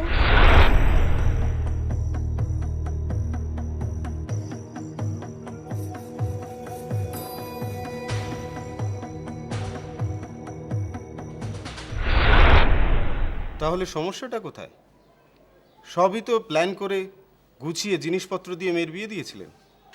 স্যার, সমস্যাটা শুরু হলো কিছুদিন পর থেকে। বিয়েতে দেওয়া জিনিসগুলো নাকি ওদের পছন্দ হয়নি, সেই জন্য ওরা বাপের বাড়ি থেকে আরও টাকা নিয়ে এসো এই কথা বলে আমার রুমার ওপর চাপ দিত। আর মেয়েটা আমার বাড়িতে এসে প্রায় আমার কাছে কাঁদতো আর বলতো, মা, তোমরা দেখে শুনে এ আমার কোথায় বিয়ে দিলে? আমি কি তোমাদের কাছে এতটাই বোঝা হয়ে গেছিলাম যে আমায় ধরে বেঁধে এইভাবে জলে ফেলে দিলে? কেন রে মা, তোর স্বামী কি তোকে কিছু বলেছে? ওরা সকলে মিলে আমায় অত্যাচার করে মা। অত্যাচার করে? কেন?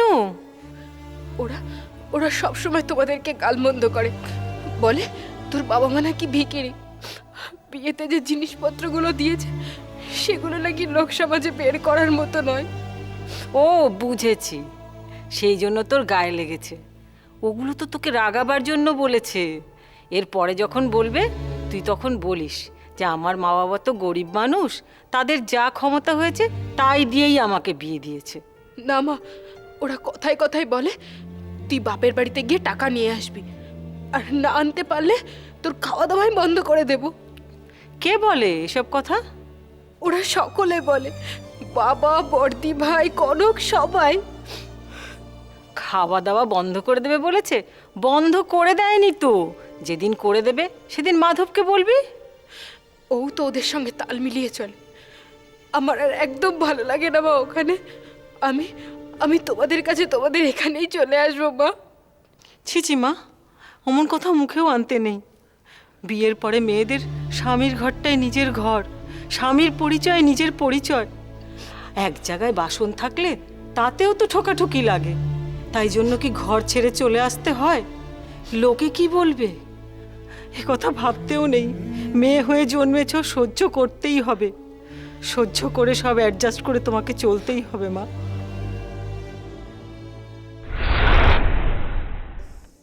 স্যার, আমার মেয়ের মতো এত অ্যাডজাস্ট করার মেয়ে খুব কমই আছে স্যার।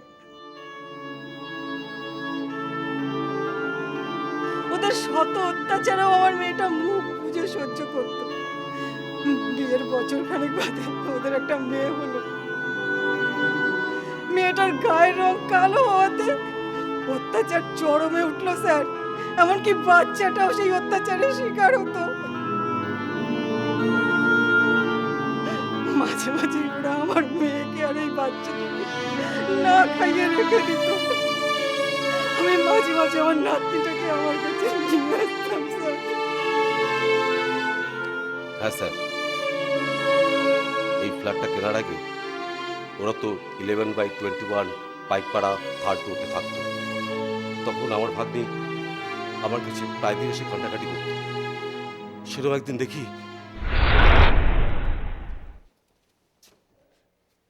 এ কি রে দিদি ভাই, তুই এই অসময়ে তোর চেহারার একই অবস্থা হয়েছে?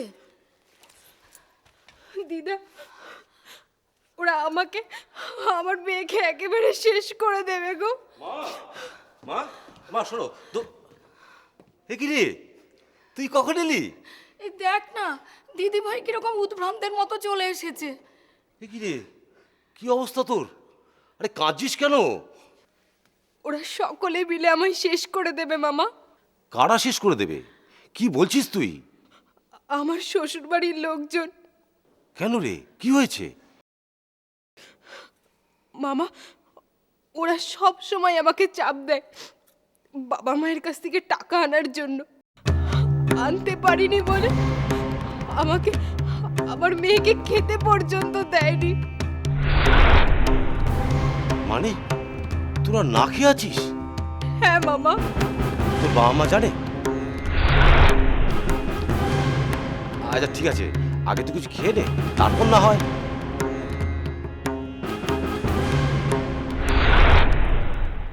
তাহলে তো এটা আপনার মেয়ের ম্যানিয়াও হতে পারে। ম্যানিয়া? কিসের ম্যানিয়া স্যার? না না, এরকম অনেক ঘটনাই আমরা দেখি। বাবা মায়ের একমাত্র মেয়ে, বিয়ের আগে বেশ আদরেই থাকে, কোনো কাজকর্ম করতে হয় না, বাড়িতে বেশ আধিপত্য থাকে। কিন্তু তারই যখন বিয়ে হয়ে যায়, ন্যাচারালি সেই আধিপত্য অনেকটাই চলে যায়। আর সংসারের কাজ করতে হয় বলে বাপের বাড়িতে এসে বানিয়ে বানিয়ে এরকম অনেক কথা বলে। আপনাদের মেয়ের ক্ষেত্রে এরকম কোনো ঘটনা ঘটেনি তো? কি বলছেন স্যার? আমার সেরকম মেয়েই ছিল না। সে বানিয়ে বানিয়ে মিথ্যে কথা বলার মতো মেয়ে ছিল না স্যার। আচ্ছা, আপনার মেয়ের উপর যে ওর শ্বশুর বাড়ির লোকেরা অত্যাচার করত, তার কোনো প্রমাণ আছে?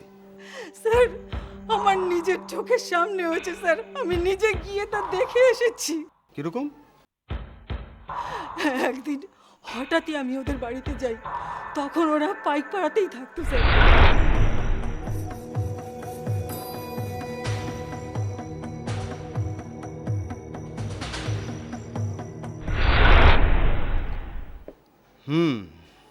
তারপর?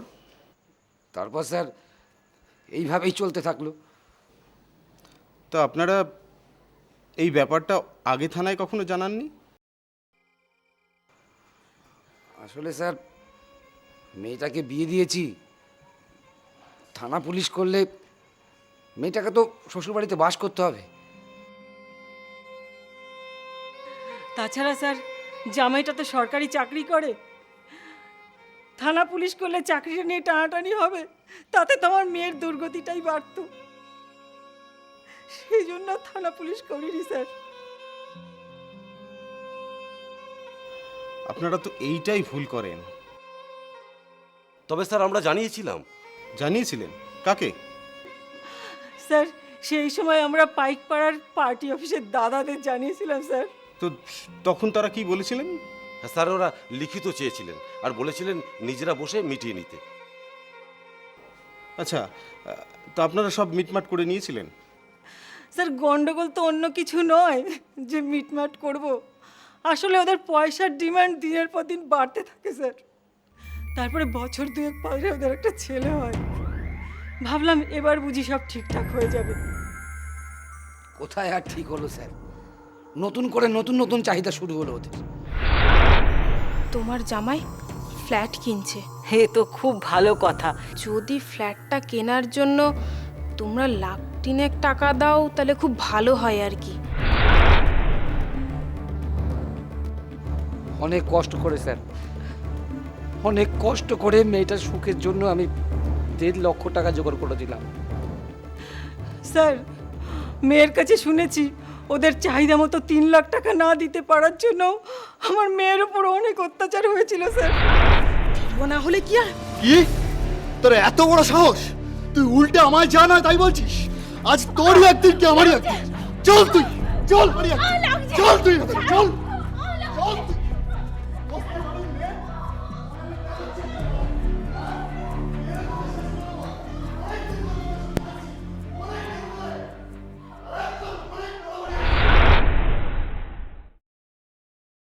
স্যার তাই বলছি, আমার মেয়ে কখনো সুইসাইড করতে পারে না স্যার, ওকে জোর করে মেরে ফেলা হয়েছে স্যার, ওকে জোর করে মেরে ফেলা হয়েছে।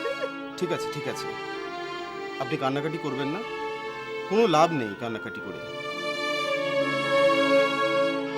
দেখুন, আমি আপনাদের অভিযোগটা তো শুনলাম, পোস্টমর্টেমটা আগে হোক। কাল সকালে মর্গ থেকে আপনার মেয়ের বডিটা নিয়ে আগে সৎকার করুন, তারপর আমরা পুরো বিষয়টা তদন্ত করে দেখব। আর হ্যাঁ, একটা কাজ আছে, এইখানে একটা সই করে দিয়ে বাচ্চা দুটোকে আপনাদের হেফাজতে নিয়ে নিন। কারণ বুঝতেই পারছেন এই পরিবেশে বাচ্চা দুটোকে রাখা সম্ভব নয়। আপনাদের যদি কোনো অসুবিধে থাকে তাহলে কাল সকালে আমরা ওদের অন্য কোনো হোমে পাঠিয়ে দেব। না স্যার, কোথায় সই করতে হবে বলুন, আমি সই করে দিচ্ছি। বাচ্চা দুটোকে আমি সঙ্গে করেই নিয়ে যাব। ঠিক আছে, এইখানে আপনি একটা সই করে দিন।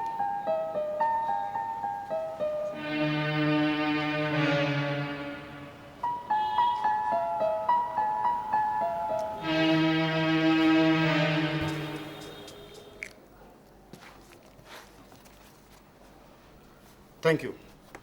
এদিকে একবার শুনুন। বলুন স্যার। বাচ্চা দুটোকে ওদের হাতে দিয়ে দিন। ঠিক আছে স্যার, আসুন আপনারা আমার সাথে। স্যার দেখবেন আমার মেয়ের খুনিরা যেন ছাড়া না পায় স্যার।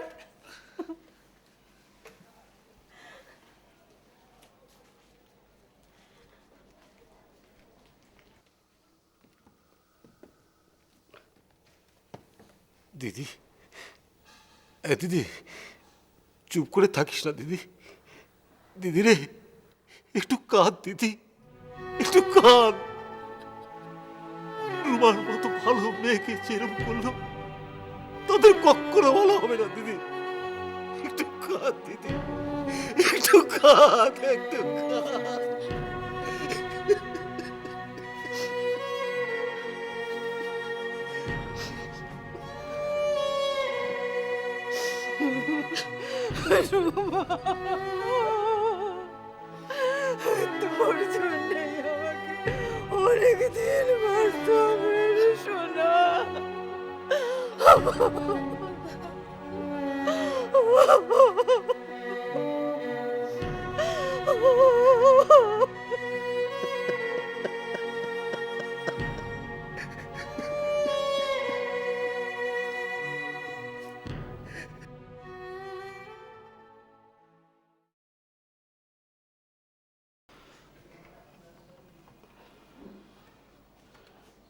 আপনারা যে এফআইআরে 4 জনের নাম দিচ্ছেন তাতে কিন্তু আপনাদের জামাই মাধব সেনের নামও আছে।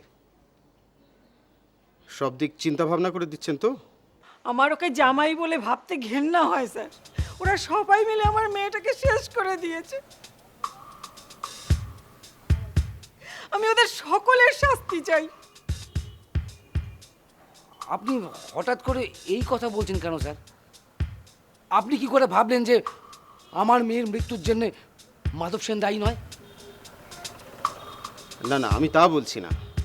আমি বলতে চাইছি বাচ্চা বাচ্চা দুটো ছেলে মেয়ে, ওর বাপটাও যদি ফেঁসে যায় ওদের ভবিষ্যৎটা কি হবে সেটাই।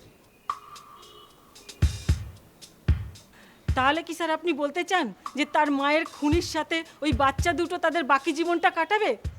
তা হয় না স্যার, তা কখনোই হতে পারে না। ওরা তাহলে ওই বাচ্চা দুটোকেও শেষ করে দেবে। ওই বাচ্চা দুটো আমার মেয়ের খুব প্রিয় ছিল স্যার। আমার মেয়ে গেছে ঠিকই, কিন্তু তাই বলে ওই বাচ্চা দুটোকে আমি শেষ হতে দিতে পারি না।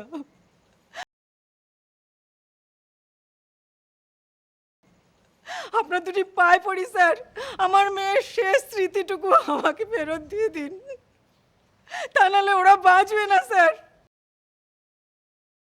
জন্ম থেকে বেশিরভাগ সময় স্যার ওরা আমার কাছেই থেকেছে, সেই জন্য ওদের কোনো অসুবিধা হবে না স্যার। ওরা আমার কাছে ভালোই থাকবে। ওদের আমার কাছে দিয়ে দিন স্যার। আপনাকে হাত জোর করছি, আমার মেয়ের শেষ স্মৃতিটুকু আমাকে দিয়ে দিন, তা নাহলে ওরা বাঁচবে না স্যার। ঠিক আছে ঠিক আছে, আপনি এতটা উতলা হচ্ছেন কেন? আমি তো বললাম বাচ্চা দুটো এখন আপনাদের কাছেই থাকবে। পরবর্তী ক্ষেত্রে মহামান্য আদালত যা রায় দেবে সেই অনুযায়ী কাজ করব। আপনাদের এফআইআরটা আমি নিয়ে নিলাম। একটা কাজ করুন, আপনারা মর্গে গিয়ে আপনাদের মেয়ের ডেড বডিটা নিয়ে নিন।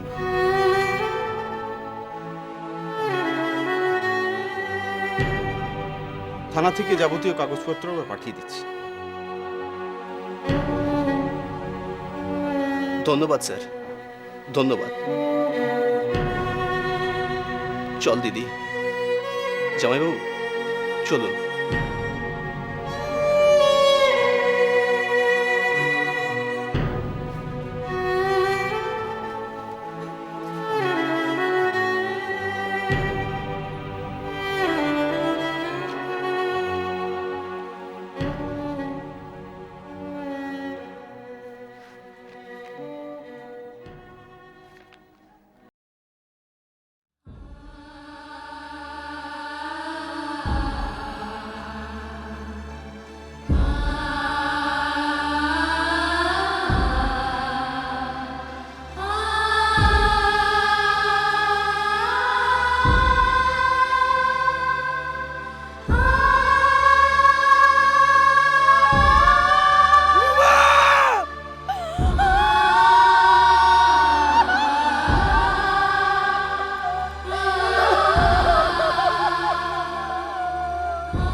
মা, এ তুই কি করলি মা?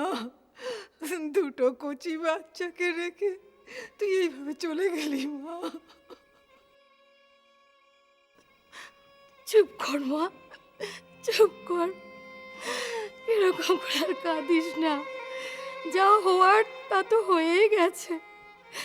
দিন রাত এরকম করে কাঁদলে কি দিদি ভাই আর ফিরে আসবে মারে?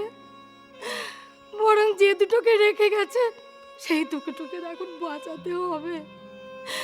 তুই এরকম করে ভেঙে পড়লে তাদের কি দেখবে বলতো মা? বিয়ে দেওয়ার আগে আমি যদি একটুও বুঝতে পারতাম, তাহলে আমাদের রুমামাকে আমি ওখানে কখনো বিয়ে দিতাম না। ওরা যে এমন, কে জানতো বল? আমিও তো খোঁজ খবর করেছি, খোঁজ খবর করে জানলাম ওরা ভালো ফ্যামিলি। ভালোর আড়ালে এত এত নোংরা কুৎসিত লোকগুলোর মুখ লুকিয়েছিল, এটা আগে কে বুঝতে পেরেছে বল? আর এখন এসব ভেবে এসব কথা বলে কি লাভ? সবই আমাদের কপাল। এখন আমাদের শক্ত হয়ে বাঁচতে হবে। অন্তত নাতি নাতনিগুলোর মুখের দিকে তাকিয়ে আমাদের বাঁচতেই হবে।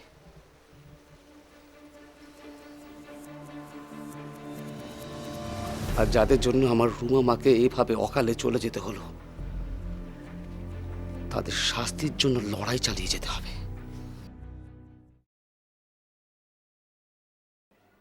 মাধববাবু, এত লোভ আপনাদের! সামান্য কটা টাকার জন্যে ওই জলজান্ত মেয়েটাকে আপনারা খুন করে ফেললেন। আরে মিথ্যে কথা স্যার, সব মিথ্যে কথা। আমরা রুমাকে খুন করিনি, ও নিজে সুইসাইড করেছে। কিন্তু মাধববাবু, আমাদের ইনভেস্টিগেশন রিপোর্ট তো অন্য কথা বলছে। বিয়ের পর থেকে এই রুমা সেনের উপর আপনি অত্যাচার করতেন। প্রতিনিয়ত ও বাপের বাড়ি থেকে টাকা পয়সা নিয়ে আসার জন্যে আপনি, আপনার বাড়ির লোকজন ওর উপর শারীরিক মানসিক অত্যাচার চালিয়েছেন। এমনকি আপনার বউ বাচ্চাকে ঠিক মতন খেতে পর্যন্ত দেননি। এইসব কথা নিশ্চয়ই আমার শ্বশুর বাড়ির লোক আপনাদেরকে বলেছে, তাই না? কেন, কোনো অন্যায় করেছে নাকি তারা? আপনাদের সব কুকর্তির কথা মুখোশের আড়ালে থাকা মুখটাকে টেনে বার করে কোনো ভুল করেছে তারা? ভুল আপনারা করছেন স্যার। আমার শ্বশুর বাড়ির লোক আপনাদেরকে মিথ্যে কথা বলছে, আর সেটা শুনে আপনারা আমার ওপর মিথ্যা অপবাদ দিচ্ছেন।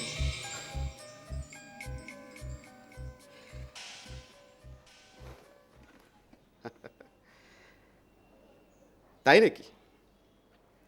তাহলে আপনি সত্যি কথাটা বলে ফেলুন না। স্যার, আমার বিয়ে দেখাশোনা করে হয়েছে। আমরা বিয়ের সময় থেকেই জানি যে ওরা খুব গরিব। আমার শ্বশুর আশুবাবুর বাজারের বাইরে ফুটপাতে সবজি বেচে। আচ্ছা, তারপরেও আমরা ওদের কাছ থেকে টাকা চাইবো? বাবা, এত জ্ঞান! তবুও তো বিয়ের সময় 60,000 টাকা ক্যাশ, 40,000 টাকার জিনিসপত্র আর 8 থেকে 10 ভরি সোনা নিতে বলেননি বাবা? সেটা তো ওনারা ওনাদের একমাত্র মেয়েকে বিয়ে দেওয়ার সময় যেচে দিয়েছেন। আর তাতেই আপনাদের লোভ আরো বেড়ে গেল, তাই না? ভেবেছিলেন মেয়েকে যদি বিয়ের সময় এত কিছু দিতে পারে, তাহলে ওর উপর অত্যাচার করলে আরো কিছু বাগিয়ে নেওয়া যাবে। মিথ্যে কথা স্যার, সব মিথ্যে কথা। সব মিথ্যে কথা? পাইকপাড়া থেকে জেকে মিত্র রোডের ফ্ল্যাট কেনার সময় আপনি আপনার শ্বশুর বাড়ি থেকে 3 লাখ টাকা চেয়েছিলেন, বলুন সেটাও মিথ্যে কথা? বলছেন স্যার 3 লাখ টাকা? মানে আমি তো আর কিছুই বুঝতে পারছি না। বুঝতে পারছেন না? না, 3 লাখ টাকা চেয়ে 1.5 লাখ টাকা পেয়েছেন বলে সবাই মিলে বউটার উপর প্রচন্ড অত্যাচার করেছেন, বলুন সেটাও বুঝতে পারছেন না? স্যার, আপনার নিশ্চয়ই কোথাও একটা ভুল হচ্ছে। অসীম রোম, মঞ্জুরি রোম এরা খুব গরিব স্যার। আমরা ওদের কাছ থেকে কি করে টাকা নিতে পারি? উল্টে আমি ওদেরকে টাকা দিতাম। তাই নাকি? আচ্ছা, মাধববাবু, আপনি তো দেখছি খুব নাটক জানেন। আচ্ছা, তাহলে বলে ফেলুন, আপনি ওই রোম পরিবারকে কত টাকা আর দিয়েছেন সেটা আমাকে বলে ফেলুন। স্যার, রুমার মা মঞ্জুরি রোম প্রায়ই আসতো আমাদের বাড়িতে। নানান অজুহাতে, নানান কারণে রুমার কাছ থেকে প্রায় কিছু না কিছু টাকা নিতেন। এমনকি ওদের বাড়িতে গ্যাসের কানেকশনের জন্য 3,500 টাকা পর্যন্ত আমি দিয়েছি। আর ওরা বললো কিনা আমরা ওদের কাছ থেকে টাকা নিয়েছি। বাবা, মাধববাবু, আপনি তো বেশ হিসেবেই দেখছি। কবে কত টাকা দিয়েছেন সব একেবারে মনে করে রেখে দিয়েছেন। আচ্ছা, এবার আমাকে একটু মনে করে বলুন তো, ওই রম পরিবারকে আপনি আর কবে কবে কি কি কারণে কত টাকা দিয়েছেন? স্যার স্যার কত কারণেই তো ওদের কত টাকা দিয়েছি, সব কি মনে রাখা সম্ভব? এই তো রুমার বাবা অসীম রুম একবার চোখে ছানি হলো, তার চোখে অপারেশন করাবে, তার টাকা নেই। এসে কান্নাকাটি করলো অঞ্জলি রুম, তোমার শ্বশুর ঠিক মতো চোখে দেখতে পান না, ছানি অপারেশন না করালে উনি পুরোপুরি অন্ধ হয়ে যাবেন। আর উনি অন্ধ হয়ে গেলে আমাদের কিভাবে চলবে বাবা? রুমাও আমাকে খুব করে ধরলো, বললো বাবা চোখটা অপারেশন করিয়ে দাও। বিশ্বাস করুন, আমি নিজে 5,000 টাকা দিয়ে ওনার চোখটা অপারেশন করে ঠিক করিয়ে দিলাম। আচ্ছা, তাই বুঝি? হ্যাঁ স্যার, শুধু কি তাই, চোখ অপারেশন করার পর ডাক্তার বলল উনি কোনো ভারী কাজই করতে পারবেন না। আমার শাশুড়ি আর বউ আমার কাছে খুব কান্নাকাটি করলো, বললো যে উনি যদি চোখে না দেখতে পান তাহলে আমাদের সংসারটা চলবে কি করে। আমি তারপর থেকে নিজে 2,000 টাকা করে প্রতি মাসে ওনাদের পাঠাতাম। আর ওরা বললো কিনা আমি ওদের কাছ থেকে টাকা নিতাম। স্যার এসব মিথ্যে কথা ধম্মে সইবে স্যার? তাহলে মাধববাবু, আমাকে একটা কথা পরিষ্কার করে বলুন তো, আপনার স্ত্রী রুমা সেন হঠাৎ সুইসাইড করতে গেল কেন? না মানে সুইসাইড করতে গেলে তার তো একটা কারণ থাকবে, অন্য কোনো কারণ, মানে ফ্রাস্ট্রেশন বা কিছু। কি আর বলবো স্যার, রুমা ভীষণ অভিমানী ছিল, ওর মার প্রতি কোনো একটা কারণে খুব অসন্তুষ্ট ছিল জানেন। আমি অনেকবার ওর কাছ থেকে জানার চেষ্টা করেছি, কিন্তু ও কোনো কথাই আমাকে কোনোদিন মুখ ফুটে বলেনি। আমি তবে কিছু কিছু ব্যাপার বুঝতে পারতাম জানেন। ওর জীবনে একমাত্র ফ্রাস্ট্রেশন ছিল ওর মা, ওর মার ওপর তিতি বিরক্ত হয়ে সুইসাইড করেছে। কি বলছেন স্যার, আমার মেয়ে আমার জন্য সুইসাইড করেছে? আপনি জানেন ও আমাদের কত আদরের, কত ভালোবাসার, কত যত্নের। আপনি বলছেন আমার জন্য আমার মেয়ে সুইসাইড করেছে? স্যার আমরা গরিব বলে সঠিক বিচারটাও আমরা পাবো না? হ্যাঁ, যেসব আজে বাজে কথা বলে আসল মৃত্যুর রহস্যটাকে ধামাচাপা দিতে চাইছেন। না না, আপনি ব্যাপারটাকে এভাবে নিচ্ছেন কেন? আপনার জামাই মাধব সেন আমাদের তেমনই বলল। ওই বদমাইশটা আপনাদের কি বললো না বললো আর আপনারা সেটাকে বিশ্বাস করে নিলেন স্যার? আপনি বসুন আপনি। দেখুন, বিশ্বাস অবিশ্বাসের প্রশ্ন নয়, আমাদের পুলিশের কাজ হলো বাদী বিবাদী দুই পক্ষেরই কথা শুনে তার যথার্থ তদন্ত করে মহামান্য আদালতের কাছে রিপোর্ট পেশ করা। আর সেই কারণেই আপনার জামাইকে আমরা জিজ্ঞাসাবাদ করেছিলাম, কিন্তু ও তো পুরো ব্যাপারটাই অস্বীকার করে গেল। উল্টে বলল আপনাদেরই নাকি টাকা দিয়ে সাহায্য করতো। আমাদের টাকা দিয়ে সাহায্য করেছে? স্যার তা কি সাহায্য করেছে আপনাকে বলেছে স্যার? হ্যাঁ বলেছে, ও বলেছে আপনাদের গ্যাসের কানেকশনের জন্য নাকি 3,500 টাকা দিয়েছিল। আপনার স্বামী তার চোখের অপারেশনের জন্য 5,000 টাকা দিয়েছিল। আর আপনার সংসার খরচ বাবদ প্রতি মাসে ও 2,000 টাকা করে দিয়ে থাকতো। এরপরেও আপনি নাকি প্রায়ই মেয়ের কাছ থেকে গিয়ে টাকা পয়সা নিয়ে আসতেন। আর এটাই ছিল আপনার মেয়ের ফ্রাস্ট্রেশনের কারণ, সেই জন্যই ও আত্মহত্যা করতে বাধ্য হয়েছে। সব মিথ্যে কথা। মঞ্জুলি দেবী, প্লিজ প্লিজ আপনি শান্ত হন, এরকম করবেন না, আপনি কান্নাকাটি করবেন না, প্লিজ শুনুন আমার কথাটা শুনুন। মঞ্জুলি দেবী, আমরা জানি কি ঘটেছে, সেটা আমরা পুরো জানি। আপনি এখন বাড়ি যান, বাকি বিচারের ভার মহামান্য আদালতের কাছে। ও হ্যাঁ, একটা কথা, ওই বাচ্চা দুটোকে একটু যত্ন করে দেখবেন। ওদের কোনো অসুবিধা হবে না স্যার, ওরা খুব ভালো থাকবে। ঠিক আছে, আপনি এখন আসুন।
মঞ্জুলি,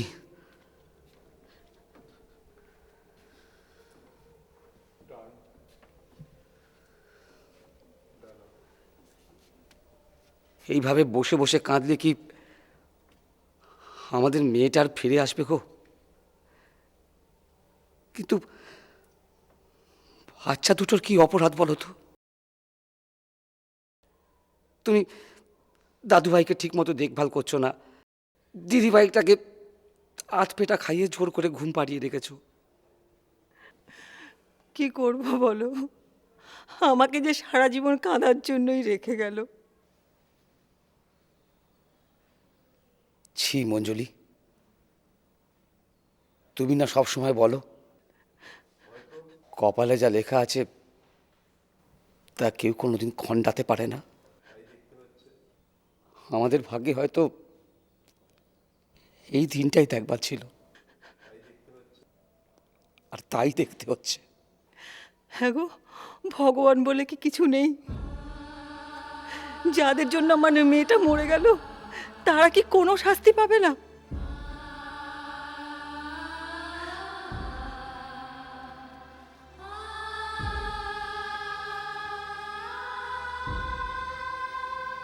হবে, যদি ভগবান বলে সত্যি কোনো কিছু থেকে থাকে তাহলে সত্যের জয় হবেই।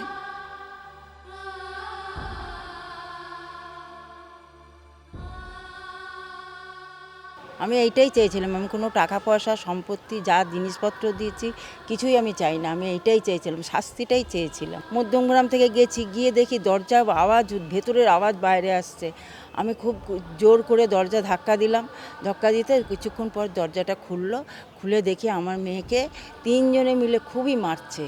তখন মেয়ে এসে আমাকে কেঁদে কেঁদে বলল জড়িয়ে, মা আমাকে খুব মারছে এরা। তখন আমাকে বলল যে আপনি চলে যান, আপনাকে নাহলে আমি 3 তলার থেকে ফেলে দেবো, ছুঁড়ে ফেলে দেবো। আমি ভয়ে চলে এলাম। ওর যে মেয়ে, প্রথম মেয়ে দেখতে কুৎসিত হয়েছিল বলে ওরা এই নিয়ে ওদের ঘরে ভীষণ অশান্তি হতো। তখন 14 মাস অবধি আমি দুধ টুধ সবই দিতাম, তবু ওরা ওরকম করতো। তখন লাস্টে 14 মাস যখন বয়স, তখন আমার মেয়ে আর জামাই দুজনে মিলে বললো এই ভালো না, দেখতে মেয়ে খারাপ, একে আমরা মানুষ করব না। মেয়ে হয়েছে বলে ওদের পরিবারের সবারই একটা ঘেন্না, সেই ঘেন্না জিনিসটা মানে তখন আমাকে মেয়েটাকে দিয়ে গেল। আমি সেই 14 মাস বয়স থেকে আজও একভাবে মানুষ করে যাচ্ছি। আর আমরা গিয়ে ওদের যে ফ্ল্যাটের যে মালিককে বললাম যে আপনারা জানতেন? বললো হ্যাঁ জানতাম, তো এটা আমাদের প্রায় তো অত্যাচার হতো, আমরাও শুনতাম, আমরাও তো অবজেকশন করেছি মাঝে মাঝে, কিন্তু আমাদেরকে ওরাও মানে দুর্ব্যবহার করে তাড়িয়ে দিত যখনই বলতে যেতাম। ওইটা হচ্ছে জেকে মিত্রি রোড, মানে কলকাতা মানে আর 37, ওটা রাজামহিন্দ্র রোডের মধ্যেই পড়ছে আর কি। আর আমাদের বাড়ি হচ্ছে রানী হর্ষমুখী রোড, প্রায় 1 কিলোমিটার মানে দূরত্ব। তার জন্যই ও আমার ভাগ্নি প্রায় আসতো, এসে ঘটনাগুলো করে আমাদেরকেই বলতো। একটার পর একটা টাকা, তারপরে আমরা ফ্ল্যাটের টাকা আমি আর আমার দিদি মিলে মানে 1.5 লাখ টাকা দিয়েছি। সেই 1.5 লাখ টাকাটা শুনলাম যে বাড়িওয়ালা, যে মালিক ফ্ল্যাটের, সে বললো আমার কাছে অ্যাডভান্স দিয়েছে। এই 1.5 লাখ টাকাই অ্যাডভান্স ছিল ওনার কাছে। সেইটা আর কি, বাকি টাকাটা 3.5 লাখ টাকা ফ্ল্যাটের দাম। সেই মানে তারপর যে টাকাটা একটার পর একটা মানে চাপ দিতে শুরু করলো আর কি। হ্যাঁ, চাপ দিতে শুরু করলো। তখনই আমার মনে হচ্ছে সেই জন্যই হয়তো আমার ভাগ্নি, যে টাকাটা তো আমার মা বাবা দিতে পারবে না, আর টাকাটা 1.5 লাখ টাকাটা আমরাই মানে আমাদের রিলেটিভের মধ্যে এই মেসো, তারপরে আপনার 2 মেসো ছিল, তারপর আমি ছিলাম, তারপরে আমার এই আরেকজন ছিল, ভাই ছিল, সেও দিয়েছে, দিয়ে 1.5 লাখ টাকাটা দেওয়া হয়েছে। কেস নাম্বার হচ্ছে 73/96/2007। এটা হয়েছিল শিয়ালদায় ফার্স্ট ট্র্যাক 3rd জজের ঘরে। এটা আমি স্পেশাল পিপি হয়ে অ্যাপিয়ার করেছিলাম।